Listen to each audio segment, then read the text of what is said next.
Well, the next day, he goes in. The whole village goes in. Everybody goes in, 2 by 2. The mayor and the farmer's boy's father, farmer boy being Phil, go in first, carrying torches. Then the innkeeper with the stable hands, blacksmith, every single person that's above the age of, well, some of them didn't keep track of their ages, but nonetheless, every adult and every near adult, woman and male, start going into the forest. And they go in, making sure that they can see the torchlight of the other person, which actually means they're staying fairly close to each other because it was dawn and it was not dark. Yet at the same time, it wasn't very bright, the peddler would admit to others in the future. And who was the peddler's partner? Sunrise. Phil's girlfriend, Sunrise. Oh, she definitely took after her name. She was beautiful as Sunrise and full of hope. Always, whenever I expressed a question about whether or not Phil might be alive, she was like, "Oh yeah, the dunderhead's asleep, but he's alive. We just have to find him. He's not going to answer our calls, but he is alive." Well, if he's asleep, how could he survive? And how do you know he's asleep? Not now, Peddler. So, we looked. And when it became noon, the mayor said, "Everybody out. Make sure you're swinging those sticks like the fairy queen said. Everybody out." And we went out. And she broke in tears the second the last person left. Phil's father, also named Phil, started to take her when Philippia, Phil's wife, reminded him that they were 3 days behind at this point of the wheat harvest, and if they didn't get it in, this town would have to owe gold coin for taxes. So I volunteered. "I'll take her to the inn. I'll take her back to her father." "Thanks." All the other adults nodded. That was a good idea that I take her back. If nothing else, she could then yell at me, because it was her boyfriend that was dead. "He's not dead. He's asleep." When anybody said that, or hinted at it. So I walked into her room at the end. It wasn't very large. Enough room for a cot and a dresser and her 3 dresses. I asked what was in the dresser because, that was a nice piece of furniture for a small room for an inn that was only busy with the people at the village.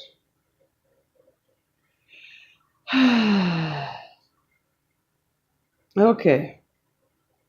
You'll be leaving soon, right, Peddler?" "Yeah." "And would you be willing to tell other people to come and help look for Phil?" I suppose. I wasn't planning on it. I mean, there'd have to be a reason that they would want to come back, that they would want to come here. And Phil's a nice guy.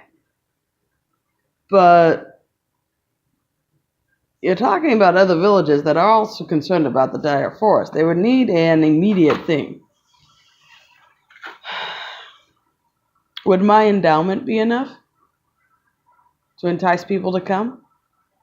Your endowment? The inn? Nobody would take it from you. They wouldn't dare. That would be the most rude thing they could do. No, I wasn't talking about the inn. And she takes a key and unlocks a hidden lock on the dresser and pulls out a bag, a leather embossed bag, embossed with pictures of horses and wagons, and plops, because it's not light, plops it on the table. And what's in it? She opens it up and shows me. Gold coins. This is a gypsy's caravan bag, and it's filled with gold coin. So what did I do? Naturally, I stared at it. Whoop. I reach out. I look to make sure it's okay, and I feel, yeah, they're all real. That bag, ladies and boys, gentlemen, maybe some daring adventurers in you in this inn, that bag is filled with gold coins, and she is willing to give it to any one of you or to the entire village if you'll go into the forest and find her beloved Phil. Really? Said the rest of the people at the inn, as the peddler is telling the tale about the village to the south. Now, this village knows about the village to the south. I mean, they're great wheat harvesters, and they're the place that had that huge bear skin. And if you ever need meat, they were the ones you went to for some reason. But they were a very lonely village down there. Up here, the northern village, they interacted significantly more with nearby villages. In fact, they would even go into the forest more than a few hundred yards. So the idea of going into the forest and finding a sleeping boy, that sounded pretty good. How did you get the gold coins? Did she steal it from the gypsies? You don't want to mess with gypsy stolen coins. No, actually, no. I asked her that question too, because I don't want to mess with gypsy stolen coins either. Now, I told you about the mayor. Yeah, you told us about that. The mayor's wife with the long lace. Yeah. It turns out that where they buried her body became flooded, and all of the bodies literally raised up. And so Phil and Sunrise were walking through that area to court with each other. She told me that while blushing very heavily, so I'm not entirely sure what all the courting was, but nonetheless, and they saw the dead bodies. Kind of ruined their courting mood. But they also saw the white lace. It was still white? Apparently. I didn't see it, so I can't answer that. But they recognized it as the lace, and that she said it was white. So they took that and then told the village that they were going to rebury the bodies because they had surface done. And everybody said, you go do that, you two lovebirds. Well, shortly after that is when the gypsy caravan came through. Now, they had taken the lace, and they weren't sure if they should give it back to the mayor or keep it. Would he be sad? What to do with this lace? It was still in good condition, and they didn't want to hurt the spirit forest lady or whatever was that the mayor thought was in the forest. And so when the gypsy caravan came through, and the two of them were courting through the gypsy caravan and looking at the different things that the gypsies were offering for sale, one of the old ladies apparently said, hey, you have something for sale. I see it in your eyes. What do you want? What are you offering, and what do you want? And Phil said something akin to, we want to get married, but we don't have means of our own. We're just kids here. And the gypsy lady says, well, show me what you got. So Sunrise pulls out the lace. Sunrise goes, "Ooh, that's impressive looking lace. Let me look." And looks at it. And then, according to Sunrise, the lady gets a strange look in her eyes and pulls at the lace. Now, Sunrise and Phil had been very gentle with this lace. It is decades old. It's been buried. It got flooded. It came back up. It's delicate. Except not to this gypsy lady who takes it and pulls at it at each end and then takes two strands of it and threads of it and pulls at it and then takes her dagger out and breaks the dagger against the lace. And she goes, "Here's my portion of the caravan." And that's where the gold bag came through. They'll pay for part of this, holding on to the lace. Let me go get you somebody else. And goes and gets apparently the oldest woman that Sunrise has ever seen, and quite possibly ever knew could exist, with her cane and everything that denotes being old, like a hunchback, straggly white hair. And this woman sees the lace and goes, "We can't give the caravan for that." They don't want the caravan. They want to be thought of as adults, and they want to get married. "Oh, I don't know if we can help with that. But we can help with them knowing about each other."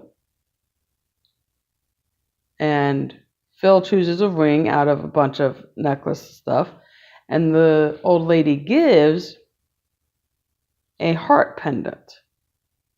Now, when I'm saying a heart pendant, I'm not talking about the pretty two half circles with a dent in the middle. It actually looks like a heart.